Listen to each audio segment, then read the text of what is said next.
Olá, ouvinte do Podcast Espírita. O objetivo desse podcast é sempre trazer informação e explicação para que você possa refletir e despertar o seu melhor. É sempre um prazer estar aqui com você. Para você que está aqui pela primeira vez, meu nome é Miécio. Quero agradecer vocês por sempre estar aqui me ouvindo, sempre me prestigiando.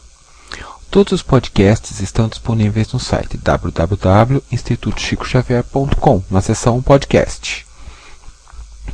No podcast número 10, continuarei falando sobre o tema Reforma Íntima para pessoas comuns. Hoje falaremos sobre o subtema Qual a minha missão nesse mundo? Recebi um e-mail de um ouvinte perguntando qual seria a missão dele nesta encarnação. Por isso decidi que esse seria o tema de hoje.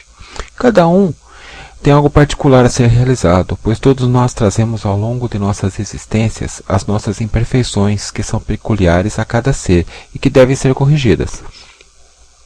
Bom, vamos começar pelo básico. Temos que trabalhar, lutar dia a dia contra nossas imperfeições.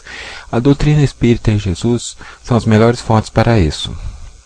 O aprimoramento moral, a paternidade, a maternidade são grandes missões. Seremos cobrados pelo nosso empenho e resultado. Recebi de um amigo atendimento feito. Nesse atendimento, ele acabou fazendo 2 regressões no atendido. Vamos começar pela primeira regressão. Prestem bastante atenção na descrição dos atendimentos, ok? Então, o primeiro atendimento foi intitulado O Diário do Herege.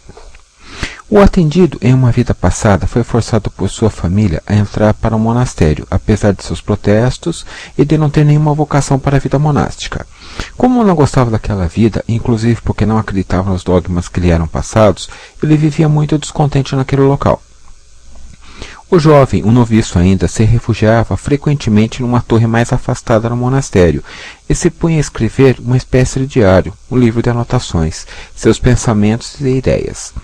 Muitas das coisas que ele escrevia ele nem sabia de onde provinham, pois se referiam a assuntos sobre os quais ele nunca lera. Talvez ele tivesse algum tipo de mediunidade e escrevesse inspirado por algum espírito, ou então nesses momentos ele se desdobrava e acessava os conteúdos de sua própria memória. Um desses dias, após ele escrever seu diário, ele descia as escadas da torre quando foi surpreendido por um monge mais velho, que o agarrou por trás e tentou violentá-lo. Ele se desvencilhou do tal monge e deixou cair de suas vestes o diário, que o monge pegou e leu. Notando o conteúdo, o monge tentou chantagear o noviço, dizendo que não entregaria ao prior se o noviço concordasse em satisfazer sua luxúria. Como o noviço não cedeu à chantagem, o monge levou o diário ao prior, fazendo-se ainda passar por preocupado com o noviço diante de seu superior. O prior reuniu-se com outros monges mais antigos e interrogaram o noviço, dizendo que o conteúdo do diário era muito grave e que queriam saber por que ele escrevia essas coisas. Enquanto isso, o monge pederasta que o denunciou estava exultante, sentindo-se vingado por ter sido rejeitado. O noviço foi torturado por vários dias, bateram muito em sua cabeça e o açoitaram com um açoite de couro e pontas de metal, entre outras coisas, mas suportou tudo calado. Depois foi jogado numa cela, seu corpo suave tremia em convulsões, e ele morreu. O espírito do noviço vagou por ali vários anos, como se estivesse atordoado, até que um outro noviço despertou o desejo do monge pederasta, e esse tentou violentá-lo. O espírito do noviço então foi atraído para a junta da pederasta e aproveitou a situação para se vingar. Conseguiu se fazer visível ao monge pederasta e começou a obsidiá-lo, chegando a fazê-lo subir na torre onde ele escrevia seu diário, quando vivo, e se jogar lá de cima. O monge pederasta morreu na queda. Nesse momento, esse monge pederasta, que está atualmente encarnado, se desdobrou e incorporou na médium, com muita raiva por conta do acontecido. Tentamos dialogar com ele, que se mostrou irredutível, dizendo: "Não quero conversa, já falei. Já sei o que você fez e não quero conversa. Me deixe em paz, não se faça de santo. Você sabe muito bem o que me fez fazer. Você me fez fazer aquilo e depois sumiu para que eu não pudesse te pegar. Covarde. Por que você não ficou e me enfrentou? Você queria estar naquele lugar por escrever coisas que não devia. Será que não aprendeu ainda? Mas dessa vez eu ensino você a não se meter comigo. Se você deixar de sofrer e esquecer acho bom você deixar de sofrer e esquecer o passado", disse o médium. "Não vou esquecer nada. Acha mesmo que é assim? Você vem aqui e me diz para esquecer e vai ficar tudo bem? As coisas não funcionam assim. Você vai melhorar, você já está cego de um olho, daqui para frente vai perder o outro", disse novamente o médium. "Você está desejando mal, seu herege. Em nome de Deus, isso não irá acontecer. Não tenho medo de suas pragas. O Senhor é meu pastor, ele me guardará." Esse espírito estava muito preso àquela existência, estava em ressonância vibratória, em razão de ter outros espíritos presos naquela frequência que foram vítimas dele. Depois de matar, ele enterrava os corpos e dizia que os noviços haviam fugido do mosteiro, por não suportar os rigores da vida eclesiástica. Ele era um psicopata, maníaco sexual e acabou violentando e matando vários desses noviços. Alguns já estão reencarnados, mas continuam presos àquele local no astral. Um deles tem ligação direta com o estigma kármico desse espírito atualmente, pois ele é praticamente cego de um olho, e com o outro também não enxerga bem. Naquela existência, esse monge psicopata não só violentou esse outro espírito, como lhe arrancou um dos olhos. Quando estava arrancando o outro olho, viu um barulho, imaginou que alguém estivesse se aproximando e enterrou sua vítima ainda viva. Aquele noviço que foi a vítima do monge psicopata foi enterrado vivo, com um olho arrancado e outro parcialmente. Atualmente desencarnado, esse noviço encontrou o monge encarnado e estava grudado nele. Como ambos possuem um processo kármico, o encarnado passou a sentir em seus órgãos o corpo físico, o que provocou no desencarnado, que ainda está no astral. Resgatamos as vítimas do tal monge, inclusive esse que estava muito próximo dele, e com o qual estava num processo quase simbiótico.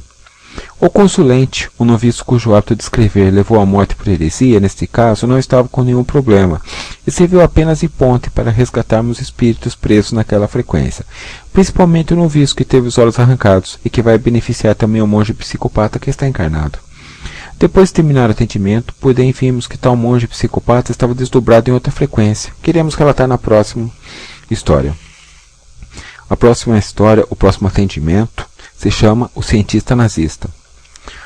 Em outra vida passada, o monge pederasta foi um cientista nazista, e após o desconectarmos daquela frequência de monge, ouvimos um campo de concentração.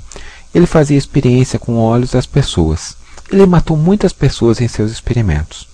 Uma dessas pessoas era um homem de já certa idade, estava preso em uma cadeira, parecida com a de dentista. O cientista pinga um líquido nos olhos dele, que começa a gritar de dor. A parte branca dos olhos do tal homem ficam vermelhas, e os olhos deles começam a inchar. Após isso, o cientista ordena a 2 soldados que o retirem dali e o coloquem em frente a um deles, um aparelho que os oftalmologistas usam para examinar os olhos, um refrator Green, mas muito mais antigo comparado aos atuais. Os olhos do homem ficaram totalmente deformados. O cientista utiliza uma máquina fotográfica para tirar uma fotografia do rosto desse homem, para registrar o efeito do líquido utilizado por ele no experimento dos olhos dele.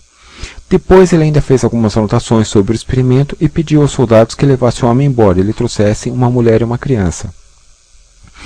Ele repete o experimento com essa mulher, só que nela usa um líquido diferente do anterior. Logo após ele pingar, o líquido nos olhos dela ficam opacos, sem brilho. Em seguida a mulher começa a gritar que não está enxergando nada e pergunta desesperado o que ele fez com os olhos dela e se ela vai voltar a ver. Ele nem responde e manda os soldados colocarem em frente ao refrator. Ele examina os olhos dela, tira uma fotografia e vai novamente fazendo anotações sobre o experimento.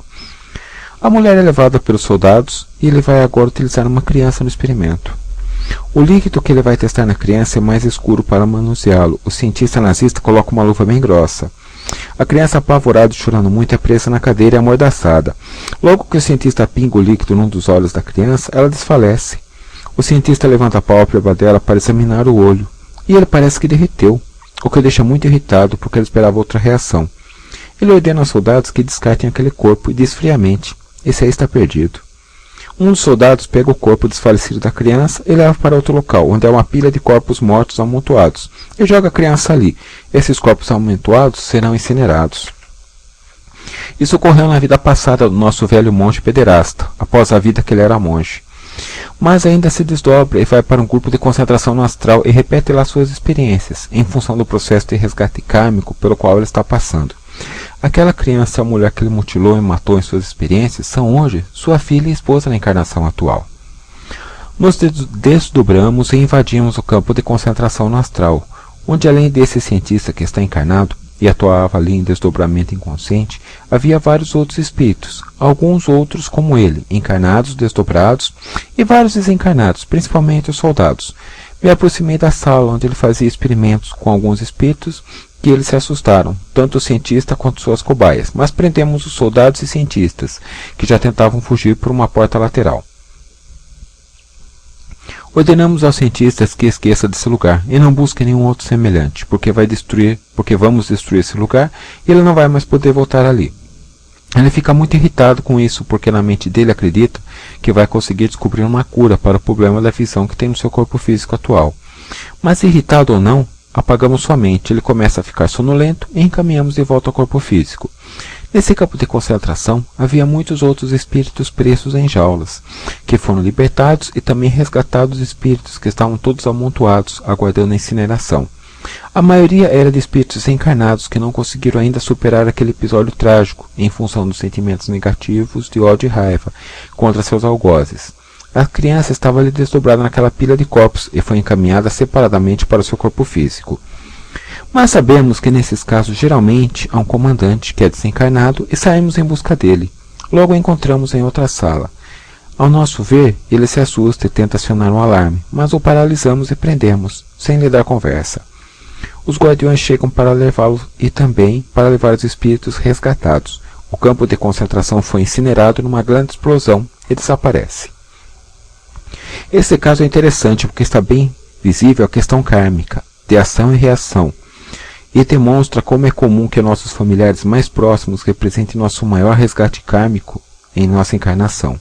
Muitas pessoas passam a vida tentando descobrir qual a missão e não percebem que sua missão principal é conviver bem, com amorosidade, com as pessoas que lhes são mais próximas, pois assim estarão transmutando os sentimentos negativos que todos trazem consigo de vidas passadas. Bom, pessoal, vou ficando por aqui. Um grande abraço, um grande dia para você, uma grande semana e até o nosso próximo encontro.